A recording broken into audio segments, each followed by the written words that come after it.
I got Young Chi-Town rocking with the kid, man, Keke Palmer. What up, though? I'm good. How about yourself? I ain't even gonna lie, man. I'm low-key in my feelings right now because, you know, Chicago, we didn't get the single release party, man. Oh, no, man. It's still my ass is out of town. You know, I was in Europe, and I'm actually having to go back for a project, but I had came in town just to shoot the video. Yeah, I feel you. We're going to talk about the project, too, but, man, Chicago got crazy love for you, man. Man, Chicago's home. Shout out Mudville, always. Well, first of all, congratulations. You always been a monster, man, doing your thing. Oh, man, thank you so much. I appreciate the love, seriously. Yeah, so, first of all, you actually got signed at a really young age. Yes, my first record deal I had when I was 12.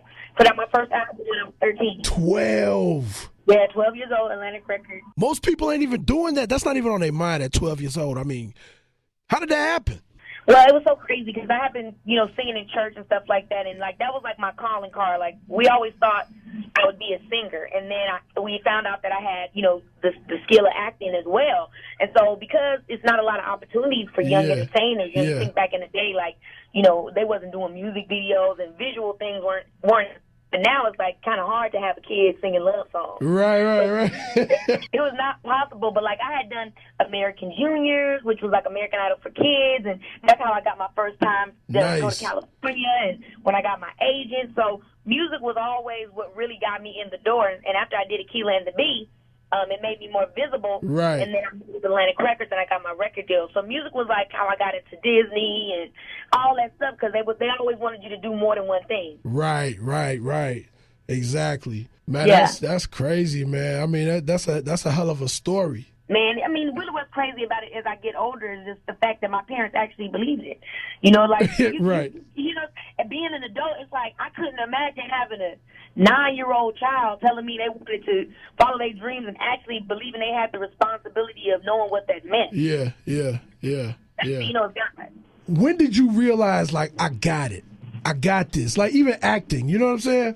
Because, you sometimes you get that, I ain't gonna say insecurity, but just man, I'm not really sure if this the direction I should go in. But all your moves they've been pretty bold. You know what I mean? Thank you. And insecurity, I think, is the perfect word for it because that really is what it is. You just become unsure of yourself. And as a kid, I always was sure, right? But I think I became really sure of my acting when I was probably 12 or 13.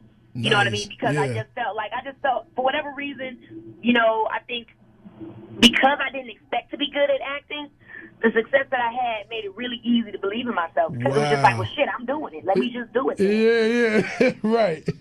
With music, I always felt like I had to wait for somebody to validate me. I always felt like with music, I was waiting on somebody to tell me it was okay and to keep going and stuff like that. But with acting, I never needed it because I never expected to be good. With music, I always knew I could sing. When you know you can sing, it's you expect people to just think you're great off the fact that you can actually sing. Because there's some people out here that be fake singing. Shots fired!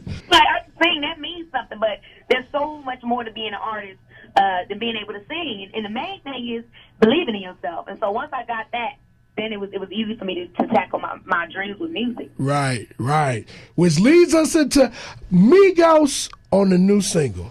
Hell yes. First of all, I love the Migos. Migos, they really have, over the years, just continuously I've grown and grown with them because they what they have done for themselves, I'm just so proud of them, for real. Culturally, marketing-wise, branding, go ahead, Black brothers. Yeah. And I'd be lying if I said I saw that coming. I didn't. Okay? I did not. No, really, you're a real one for that because many people didn't see it coming. Many people, and then that's when I got to give props to Drake because he did see it coming. Yeah, he sure did. People really supported those guys, so much love to them. I love them too because they supported me. Quavo, the fact that he jumped on Wind Up, like I'm saying, with my music, a lot of people have not really known how serious I am or how I really take it. Because partly my insecurities with my music and being known primarily for an actor is you never know. You know what I mean? Again, waiting and seeing, do I need to see if it's okay for this? But then when you get to the point where it's I don't really give a fuck, and you have people that really support you in music, like other artists, my peers have supported me. Right. It's amazing. 107.5 GC out of Shies. I'm Warfare Poppin' RP Jamal Smallz. In here with Keke Palmer, man, Chi-Town Zone, man. You know what I'm saying? The Princess of Chicago. Hell yeah. I would just give it to you. Bam, you just took it. Me? So wind up, man. So talk about the concept and everything, like how it came together, how you got Migos on there, you know, obviously the support and stuff. Yeah, well, Quavo's been my homeboy, so pretty much I was in Atlanta. I hadn't seen him because I was living in Atlanta at the time, and so he was like, "Yo, you in Atlanta? I have this scene Queens. I was in New Orleans and back to LA." So I was like, "Yo, we gotta finally link up." He came to the studio talking on some stuff with Sean. And this record, literally, it was not planned. We was actually recording like a specific record that day, and then we ended up just creating Wind Up. And then we only like literally had the hook on there. And Quavo came right in, and he was like, "Yo, I got to get on this." Like, and I was like, "For real?" I was like, "All right, man." How much? Because he just felt it like it was just the vibe of the whole session. And I was like, "Man, hell yeah, he did it hella quick." We chopped it up, and then I did the rest of my verses. And pretty much it's just about what we were just talking about. Like, the song is about me coming from Chicago. Like, even in like all the way to California in a caravan, it was me and my mama, my motherfucking fam. Like, yeah. Like, and you mad because, like, for me, it's like so many people don't know my hustle and my grind because I made it look so easy, and I'm not being arrogant by that. But the reality is, I started as a kid. Right. So they didn't know as a kid my hustle. Like, they didn't know how me and my mom was hustling, because the number one thing is when you come from the hood, you're not really trying to let everybody know you're from the hood. That's right. That becomes cool later. But in the beginning, you're like, "Hello, how are you?" Right. Right. Easy me to be like, "Don't say remember, say remember." Right. Don't remember, girl, say remember, so they don't know you from Robin. You know what I'm saying? For years, I heard that.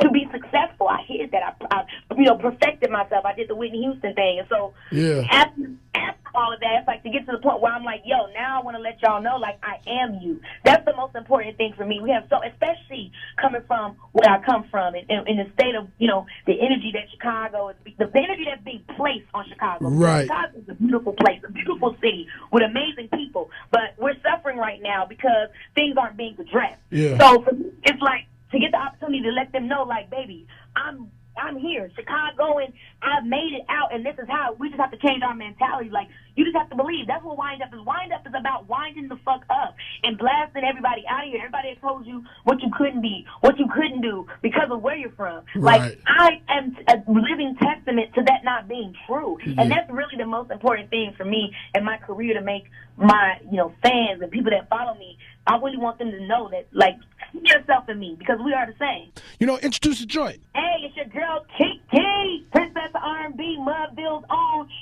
first single album. Shout out to my boy Quavo and Jamal Smallz, Lux Boy.